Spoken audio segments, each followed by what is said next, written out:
अस्सलाम वालेकुम दोस्तों, कैसे हैं आप? खैरियत से हैं? आज मेरे लिए बड़ी खुशी की बात है कि मेरे साथ हैं डॉक्टर शुएब, जिनका मैं इंटरव्यू करने जा रहा हूं। Doctor Shoaib department of chemistry, school of natural sciences में होते हैं। इनसे मैं काफ़ी अरसे से रिक्वेस्ट कर रहा था इंटरव्यू दें, तो कुछ मसरूफ़ियत थी, इनकी भी मसरूफ़ियत आ गई और फिर मेरी मसरूफ़ियत आ गई, तो इंटरव्यू नहीं हो सका। तो आज हम इनका इंटरव्यू करेंगे। तो डॉक्टर शुएब, कैसे हैं आप? अल्हम्दुलिल्लाह ठीक, शुक्र अल्लाह का। आप सुनाएं। जी, अल्लाह का शुक्र, खैरियत से। तो सबसे पहले डॉक्टर शुएब ये बताइए कि आपका ताल्लुक़ कहाँ से है और स्कूलिंग कहाँ से है? मेरा ताल्लुक़ जो है वो पंजाब का इलाका है, Burewala, the city of education उसको कहते हैं। तो वहाँ से मेरा ताल्लुक़ है और वहीं से मेरी स्कूलिंग है। मैंने अपने गांव के प्राइमरी स्कूल में, गवर्नमेंट का प्राइमरी स्कूल, उससे प्राइमरी किया और फिर government MC model high school Burewala main city में है, वहाँ से फिर मैंने मैट्रिक किया। अच्छा, और सरकारी स्कूल था आपने हाँ ये जी, बताया? सरकारी स्कूल थे वो तो दोनों। थोड़ा सा माहौल बताएं, कैसा स्कूल था? कोई फैसिलिटीज़ थी या गांव था? कैसा, थोड़ा सा जो बताइए उसे। हमारा प्राइमरी स्कूल था वो तो गांव का ही था। गांव का माहौल था, टाट सिस्टम था और फैसिलिटीज़ तो हम ऐसा नहीं कह सकते। तो लेकिन जो हाई स्कूल में जब मैं प्राइमरी के बाद यानी कि मिडल और हाई में गया हूँ, वो रिलेटिवली हमारा अच्छा था। लेकिन हम ये नहीं कह सकते कि आज के मॉडर्न जो प्राइवेट इंस्टीट्यूट्स हैं उनको वो कंपेयर करेगा। आज भी नहीं करता, उस वक्त तो बिल्कुल नहीं करता था। लेकिन अगर हम देखें तो हमारी तहसील में उसका एक नेम था, बल्कि हर बोर्ड में अगर पोजीशंस वगैरह भी उस स्कूल की पहली, दूसरी, तीसरी आती थी और अब भी आती रहती हैं। तो तकरीबन वो म्यूनसिपल कमेटी का स्कूल था और बहुत बड़ा स्कूल था। उस वक़्त उसकी स्ट्रेंथ जो है वो तकरीबन 5000 स्टूडेंट्स के लगभग थी ठीक है। और तकरीबन 100 प्लस टीचर्स थे। अब तो मुझे ये नहीं अंदाज़ा कि वो कहाँ पे लाई कर रहा है, लेकिन ये कंपैरेटिवली तहसील में अच्छा स्कूल था। ठीक है, फिर इसके बाद ये बताइए, आपने एफएससी फिर कहाँ से की? मैंने एफएससी भी वहीं गवर्नमेंट कॉलेज बुरेवाला से ही मैंने की।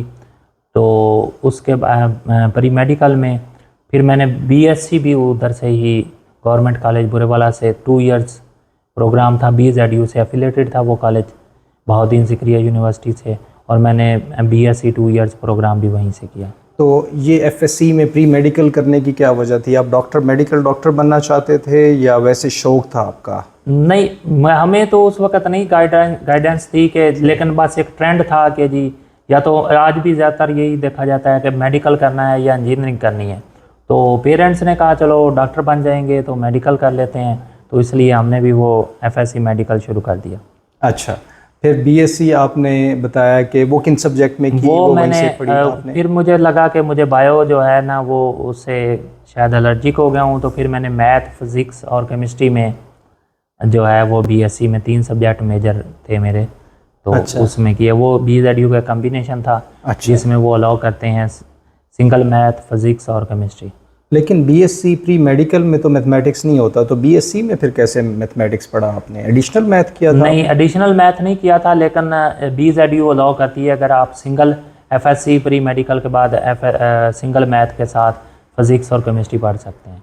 अच्छा, तो आपने फर्स्ट टाइम फिर वहाँ मैथमेटिक्स और फिज़िक्स हाँ पढ़ा? हाँ जी। अच्छा, बाज़ लोग तो प्री मेडिकल के बाद ज़ूलॉजी और इस किस्म के सब्जेक्ट रख रहे होते हैं, लेकिन आपका फिर मैथमेटिक्स, फिज़िक्स और केमिस्ट्री आपने इसको हाँ चूज़ किया। हाँ जी, वो मैंने पहले बताया कि मुझे लगा कि क्योंकि मेरे एफएससी में बायो में ही सबसे कम मार्क्स थे और मुझे लगता था कि जब मैं एमबीबीएस का मेरिट भी नहीं बन सका, तो मुझे लगता था कि इसकी रिस्पॉन्सिबल भी ये बायो है। अच्छा। अगर बायो ना होती तो मैं अच्छा स्कोर कर लेता। सही सही।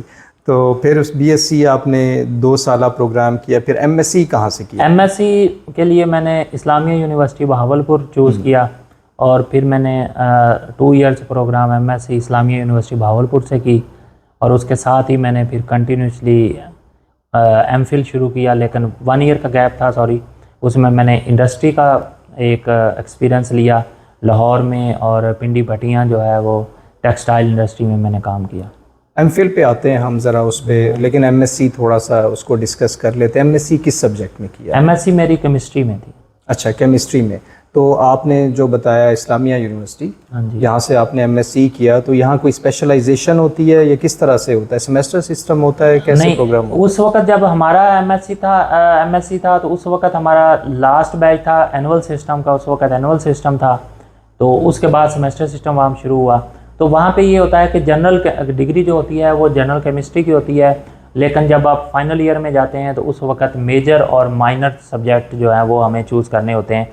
तो मैंने मेजर के तौर पे इनऑर्गेनिक केमिस्ट्री सेलेक्ट किया था और माइनर मेरा जो है वो इन्वायरमेंटल केमिस्ट्री था। है? अभी मेरे ज़हन में आ रहा था, आपने बीएससी तो यहाँ भूरेवाला से की, हाँ जी। फिर भावलपुर कैसे चले गए आप? भावलपुर तो दूर है वहाँ से। बहावलपुर और मुल्तान जो है ना वो तकरीबन सेम डेस्टिनेशन पर पे हैं, लेकिन जब बीएससी करते हैं तो उसके बाद ये होता था कि एडमिशन कहाँ पे हो जाए, मेरिट की सिचुएशन है। तो मैंने जो है वो BZU में अप्लाई किया था, लेकिन वहाँ पे मेरा मेरिट नहीं बना। तो फिर नेक्स्ट डेस्टिनेशन जो करीब तरीन था वो बहावलपुर था, तो वहाँ पे फिर हम। तो आप हॉस्टल वगैरह में रहे थे? हाँ जी, मैं उधर हॉस्टल में रहा। तो इस्लामाबाद कायद-ए-आज़म यूनिवर्सिटी ट्राई नहीं किया? पंजाब यूनिवर्सिटी वो भी करीब था। असल में उस वक्त ये ट्रेंड ज़हन में था पेरेंट्स का भी कि चलो करीब है, तो जैसे ही जो है ना वो कोई सिचुएशन होगी या बंदा वीकेंड पे घर आ जाता है तो इजी था। और दूसरा रिलेटिवली सिटी जो है वो लेस पॉपुलेटेड है और कॉस्टली नहीं है। ठीक है। उस वक्त भी इस्लामाबाद और लाहौर जो है वो रिलेटिवली कॉस्टली कंसिडर किए जाते थे। तो फिर आपने बताया कि एमफिल भी फिर आपने यहीं से किया, इस्लामिया हाँ जी, कॉलेज? एमफिल भी मैंने इस्लामिया यूनिवर्सिटी से। बहावलपुर से किया। वहाँ पे इनऑर्गेनिक केमिस्ट्री वही स्पेशलाइजेशन, लेकिन एमफिल जो है वो डिग्री केमिस्ट्री की होती है, मेजर जो है वो इनऑर्गेनिक केमिस्ट्री। और आपके सुपरवाइज़र कौन थे? मेरे सुपरवाइज़र उस वक्त प्रोफेसर डॉक्टर मोहम्मद अशफाक थे, अब वो रिटायर्ड हो गए हैं। तो उस वक्त मैं अपनी बैच में अपनी क्लास में सबसे बेहतर ये था कि मुझे ये बेनिफिट मिला कि गाइडेंस उनकी वजह से मैंने तकरीबन 4 पेपर एमफिल में पब्लिश किए फर्स्ट टाइम। तो रिसर्च में मेरा इंटरेस्ट क्रिएट उन्होंने किया। तो वो मुझे फ़क्तन गाइड करते थे कि और एक ही कहते थे कि अगर आप 2-4 पेपर पब्लिश कर लोगे तो आपको अच्छा स्कॉलरशिप मिल जाएगा। अच्छा, तो फिर ताल्लुक़ थोड़ा सा बताए। आपने 4 पेपर लिखे, बहुत ज़्यादा आपने पेपर लिखे। सुपरवाइज़र से कैसा ताल्लुक़ था? आप हर वक्त काम करते रहते थे?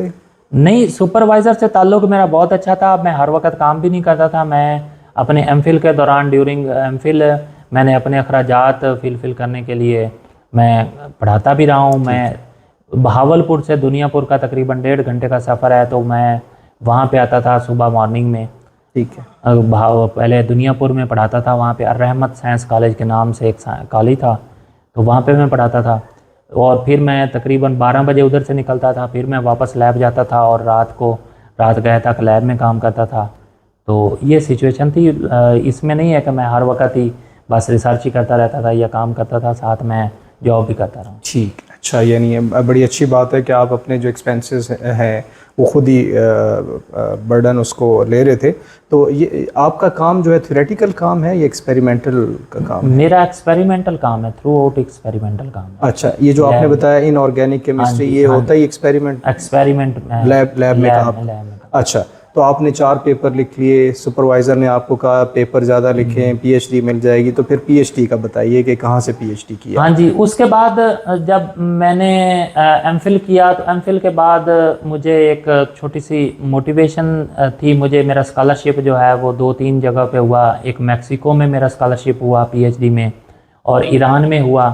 असल में मेरा थोड़ा सा हमारा ये भी तबका थोड़ा सा चीज़ें थी कि मैं आइल्स या टफल की तरफ नहीं जाना चाहता था, ये क्योंकि वो अकेडमी ज्वाइन करनी और वो काम चीज़ें, और मैं साथ क्योंकि टीचिंग भी कर रहा था, तो मैं चाहता था कि मेरा इन चीज़ों के बगैर ही स्कॉलरशिप हो जाए। तो इसलिए मैं इधर उधर कर रहा था। तो फिर मैं मैक्सिको में किया, मेरा मैक्सिको में भी हो गया, तेहरान में भी हो गया। लेकिन बाद में कुछ बस मशवरा किया लोगों से, और देखे में मैं ना उधर मैक्सिको जा सका और ना मैं फिर तेहरान गया। फिर मैंने कायद-ए-आज़म यूनिवर्सिटी में पीएचडी के लिए एडमिशन लिया इधर। अच्छा, तो पीएचडी आपने फिर कायद-ए-आज़म यूनिवर्सिटी से? नहीं, मैंने फिर कायद-ए-आज़म यूनिवर्सिटी से नहीं की। फिर मैं तकरीबन 3 सेमेस्टर मैंने यहाँ पे गुजारे। ठीक है। तो इसी दौरान मेरा चाइना में CSC में स्कॉलरशिप हुआ। तो वो भी मेरा वही बेस पे हुआ, पब्लिकेशंस बेस पे। तो फिर मैं चाइनीज़ गवर्नमेंट स्कॉलरशिप विन करके फिर मैं चोंगचिंग यूनिवर्सिटी चाइना में चला गया, और वहाँ पे से मैंने 2015 से 2018 तक मैंने पीएचडी की, और उसमें भी मैंने बेस्ट रिसर्चर अवार्ड विन किया। तो मेरे प्रोफेसर जो वहाँ पे मैंने अपनी पीएचडी के दौरान 6 से 7 पेपर पब्लिश किए, ठीक है। और वहाँ पे बेस्ट रिसर्चर जो है वो 2018 का मुझे यूनिवर्सिटी का मिला। और पीएचडी करने कब गए थे आप? 2015 में। 2015 में, और 2018 में बेस्ट रिसर्चर अवार्ड। हाँ जी, और 2018 में ही मेरी पीएचडी का। और पीएचडी कंप्लीट हो गई आपकी, ठीक है। इसमें कोर्स वर्क भी था आपका?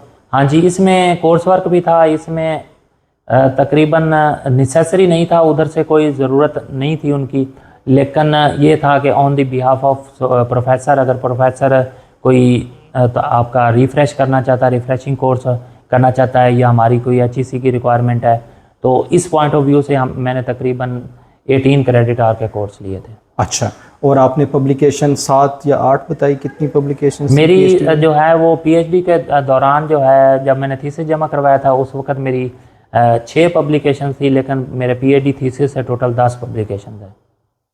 अच्छा, 6 पब्लिकेशन, नहीं, जब मैं थीसिस सबमिट कर रहा था जी जी यूनिवर्सिटी को, यूनिवर्सिटी की रिक्वायरमेंट थी 2 पब्लिकेशन, ठीक है। तो उस वक्त तक मेरी 6 पब्लिकेशन पेपर ऑनलाइन हो चुके थे, ठीक है। लेकिन बाकी जो काम था वो अभी मेरा under the process of writing था, और फिर वो ऐसा ऐसा पब्लिश होता गया, और टोटल जो है पीएचडी का थीसिस जो मैंने किया था उसमें से 10 पेपर पब्लिश किए। ठीक है। तो उसके बाद फिर आपने क्या पढ़ा? पोस्ट डॉक किया, वापस आए, कहाँ टाइम गुजारा? उसके बाद मैं मेरी पोस्ट डॉक हो गई थी शेंजन यूनिवर्सिटी में, और एक सन याटसन यूनिवर्सिटी ग्वांजो में भी हो गई थी, लेकिन फिर मुझे शौक़ आया कि नहीं, मैं पाकिस्तान जाऊंगा और अपनी फैमिली को टाइम देना है और पाकिस्तान में जाके काम करना है। तो फिर मैं वापस पाकिस्तान आ गया। फिर मैंने Islamia university Bahawalpur as a IPFP assistant professor HEC का जो प्रोग्राम 1 ईयर का होता है उसमें ज्वाइन किया। तो वो मैंने 1 ईयर किया, लेकिन वहाँ पे मुझे पता चला कि मैं फैमिली को टाइम तो दे रहा हूँ, पाकिस्तान को भी टाइम दे रहा हूँ, लेकिन फाइनेंशियली जो है वो इतना ज़्यादा अच्छा नहीं है। ठीक है। तो फिर मैंने अप्लाई किया पोस्ट डॉक के लिए दोबारा। वो मेरा था चाइनीज़ एकेडमी ऑफ साइंसेज का मोस्ट प्रेस्टिजियस स्कॉलरशिप होता है, international students all over the world उसमें अप्लाई करते हैं, और वो चाइना का सबसे अच्छा फेलोशिप कंसीडर किया जाता है। वो उसमें मैंने किया, 20 लोग वहाँ से सिलेक्ट हुए थे, उनमें से एक मैं था। पाकिस्तान से 20? नहीं, ऑल ओवर द दुनिया से, पूरी दुनिया से 20 सीट्स। और पाकिस्तान से कितने हुए थे? पाकिस्तान से जो है ना, हम 2 लोग थे। 2 हुए थे, ठीक है। ठीक है। उसके बाद हमने जो है वो वहाँ पे मैंने पोस्ट डॉक फेलोशिप शुरू की, लेकिन बैड लक ये हुई कि जैसे ही मैंने फेलोशिप शुरू की कोविड आ गया, और यूनिवर्सिटी जो हैं वो तकरीबन ऑलमोस्ट ऑफ हो गई। तो इस वजह से मेरा वहाँ पे रिसर्च प्रोग्राम थोड़ा सा मुतासिर हुआ, लेकिन फिर भी मैंने ड्यूरेशन के दौरान तकरीबन 4 पेपर पब्लिश किए हैं पोस्ट डॉक के दौरान। तो जब कोविड आया तो फिर आप दोबारा वापस पाकिस्तान आ गए थे या वहीं स्टे नहीं, किया था? ये यहाँ पे 2 ऑप्शन थे मेरे पास। मैंने प्रोफेसर से डिस्कस किया कि सर मैं जाना चाहता हूँ। उसने कहा ठीक है, आप जाना चाहते हैं, मुझे कोई ऑब्जेक्शन नहीं है, लेकिन वापसी की कोई उम्मीद नहीं है। तो क्योंकि मैं यहाँ से IPFP करके छोड़ के गया था, और एक मुझे कॉन्ट्रैक्ट यूनिवर्सिटी दे रही थी, क्योंकि HEC की रिक्वायरमेंट है कि आप 1 ईयर के बाद उस बंदे को एम्प्लॉय करेंगे, तो मुझे वो यूनिवर्सिटी कॉन्ट्रैक्ट पे दे रही थी, और मैंने कहा था मेरा यहाँ गुजारा नहीं होता, मैं जा रहा हूँ। तो ये भी एक चीज़ थी कि मैं वापस पाकिस्तान जाऊँगा तो फिर क्या होगा। फिर मैं वहीं रुक गया। तो कोविड में मैंने अपने रूम पे ही जो है वो कोविड गुजारा, अपनी बिल्डिंग में उधर। तो पोस्ट डॉक भी आपने कंप्लीट कर लिया, और ये कब कंप्लीट हुआ था पोस्ट डॉक? ये पोस्ट डॉक मेरा कंप्लीट हुआ 2021 में दिसंबर में, और उसके बाद फिर 22 में मैंने फिर एक पोस्ट डॉक ज्वाइन की साउथ वेस्ट यूनिवर्सिटी में, तो चाइना में ही। अच्छा। लेकिन फिर मेरे घर के कोई घरेलू प्रॉब्लम थे, और असल में मेरी मिसेज भी बेटी हैं, तो वो और सिटी में थी, मैं और सिटी में था, तो वो हमारा थोड़ा सा ये भी बन रहा था कि एक जगह पे होना चाहिए, कुछ घर में प्रॉब्लम्स थे। तो इस वजह से फिर मैं वापस पाकिस्तान आ गया। अच्छा, पाकिस्तान आप पोस्ट डॉक छोड़ दिया आपने। हाँ जी, मैंने फिर पोस्ट डॉक छोड़ के मैं फिर वापस पाकिस्तान तो आ गया। अभी तो आप नस्ट में हैं, तो उसके बाद फिर आपने नस्ट में अप्लाई किया था? नहीं, उसके बाद मैंने नास्ट में अप्लाई, मैं कुछ टाइम घर गुजारा। मैंने तकरीबन जो है वो मार्च में मैं 2022 में पाकिस्तान आया, तो फिर मैं घर गुजारा कुछ। तो फिर मुझे सितंबर में मैं इधर नास्ट आया था किसी दोस्त के थ्रू। तो मुझे पता चला, इधर डॉक्टर मंजर साहब से मुलाकात हुई, तो उन्होंने कहा कि मेरे पास एक पोस्ट डॉक की वैकेंसी है और वो मैंने एडवर्टाइज़ की हुई है। तो वहाँ से मुझे पता चला, मैंने उसके लिए अप्लाई किया। वो वहाँ पे मैं नास्ट में फिर सिलेक्ट हुआ। फिर मैंने 15 सितंबर 2022 में मैंने नास्ट में as a post doc doctor Manzar साहब के साथ ज्वाइन किया। तो अभी आप पोस्ट डॉक कर रहे हैं? नहीं, उसके बाद फिर मैंने नास्ट में जो एडवर्टाइज आई दिसंबर 22 में, उसके लिए फिर मैंने अप्लाई किया। तो वो फिर मैं एज ए असिस्टेंट प्रोफेसर मैंने सिलेक्ट हुआ।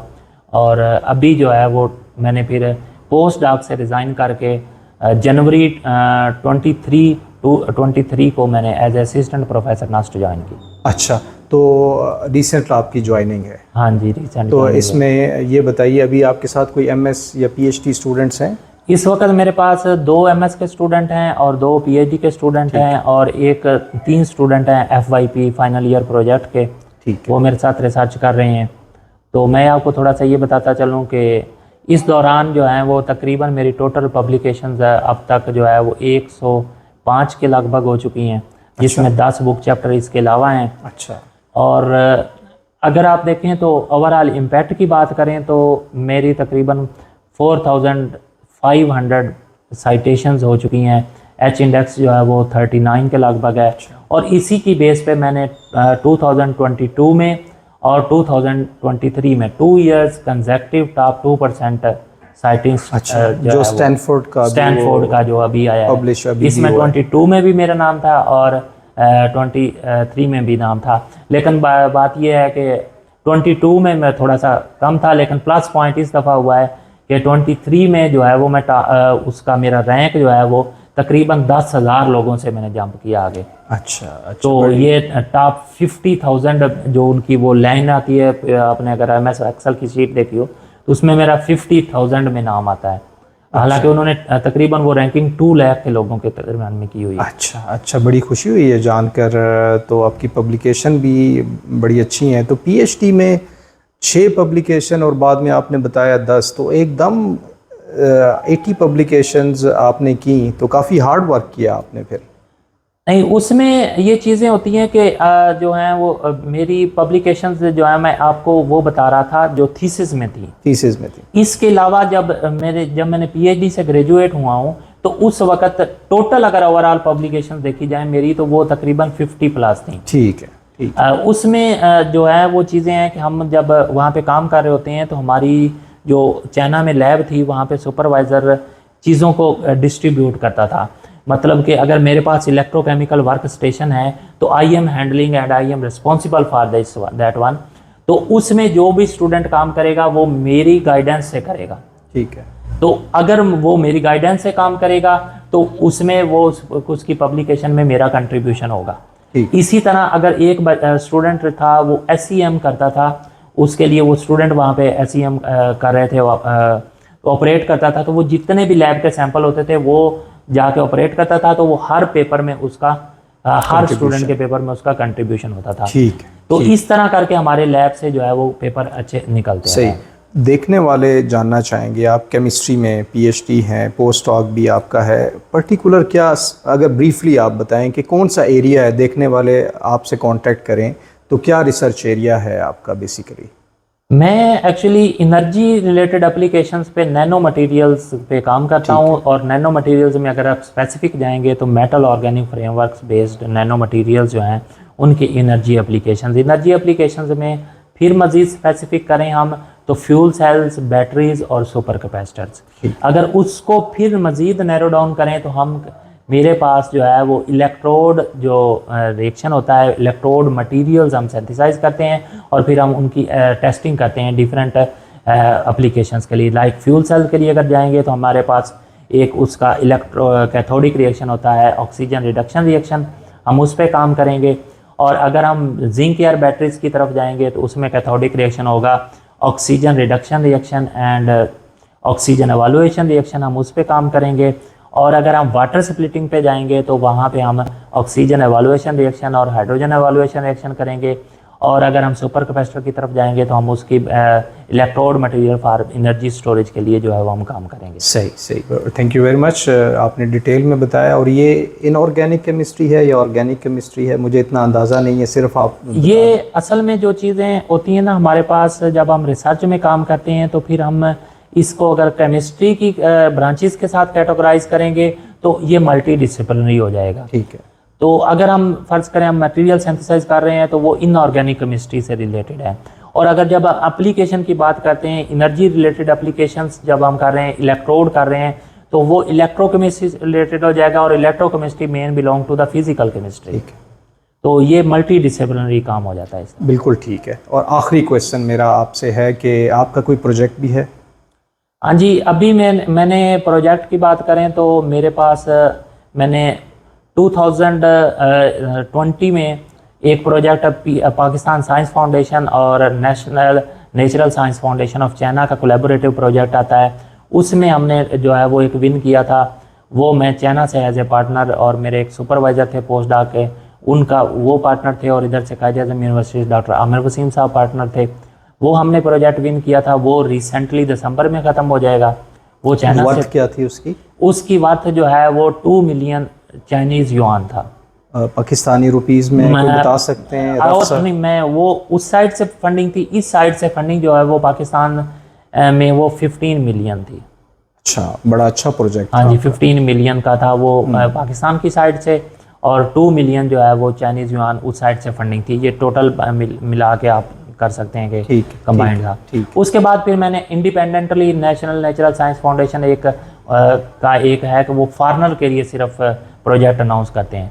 तो फिर वो मैंने इंडिपेंडेंटली अप्लाई किया, तो वो मैंने 4 मिलियन चाइनीज़ युआन तकरीबन आप कह सकते हैं कि यहाँ पे 40 रुपीज़ का युआन आजकल चल रहा है जी। तो 0.4 मिलियन चाइनीज़ युआन का मैंने वो इंडिपेंडेंटली विन किया।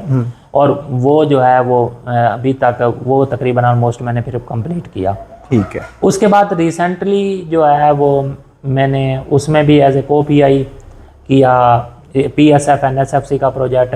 और उसके बाद अभी मैंने नस्ट से जो है वो 1 मिलियन का प्रोजेक्ट विन किया है, और होपफुली कि वो जनवरी 24 में मुझे डिलीवर हो जाएगा। अच्छा, तो आपने काफ़ी जो है रिसर्च पब्लिकेशन भी की, बुक चैप्टर्स भी किए, प्रोजेक्ट भी आपने किए, तो काफ़ी बिजी रहते हैं आप रिसर्च में। अच्छा, ये तो है। बड़ी खुशी हुई है जानकर।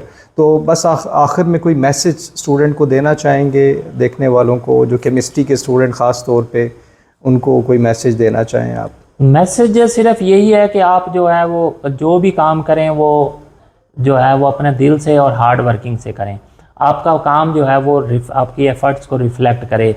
ये ना देखें कि वो काम अच्छा है या ये काम अच्छा है। हमारे पाकिस्तानी 90% स्टूडेंट्स जो हैं अपनी एफ़र्ट्स इस चीज़ में वेस्ट कर देते हैं कि हमने सेलेक्ट क्या करना है। तो मैंने तो ये देखा है कि जो भी आप काम करेंगे वही अच्छा होगा अगर आप उस पर मेहनत करेंगे और उसको जो है वो आप अच्छी तरीके से करेंगे। तो ठीक है, thank you very much sir आपका मैसेज का। तो ये थे doctor Shoaib, department of chemistry में होते हैं, स्कूल ऑफ नेचुरल साइंसेज में। तो यहाँ पर मैं आपसे इजाज़त चाहता हूँ, आपसे अगले व्लॉग या इंटरव्यू में मुलाकात होगी। Thank you for watching. अल्लाह हाफ़िज़।